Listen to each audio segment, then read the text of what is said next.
Kuna watu wanakuambia kujichua ni afya na ni kawaida kabisa.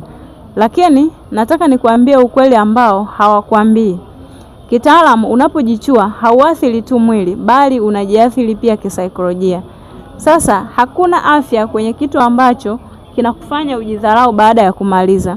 Kitu kinachokufanya uone aibu, kitu ambacho kinafanya uondoe umakini wako na akili, lakini pia kitu ambacho kinakufanya ushindwe kuwa na ukaribu na mwanamke, yani uogope kuwa karibu na mwanamke. Hakuna afya kwenye hicho kitu. Hiyo sio afya, ni mtego unaokufanya uwe mtumwa wa mwili wako wewe mwenyewe. Hapa Libe Afya Point tunasimamia ukweli wa kulinda afya yako wewe mwanaume kwa kukusaidia kukupatia elimu sahihi ambayo inaweza kusaidia kulinda afya yako. Kama umeshaanza kuathirika na kujichua kwa muda mrefu, basi unaweza ukatutafuta tukakupatia program nzuri ambayo inaweza kukusaidia. Lakini kama una struggle kuacha, tutafute tuweze kukushauri njia bora zaidi ya kuweza kukusaidia kuacha kabisa.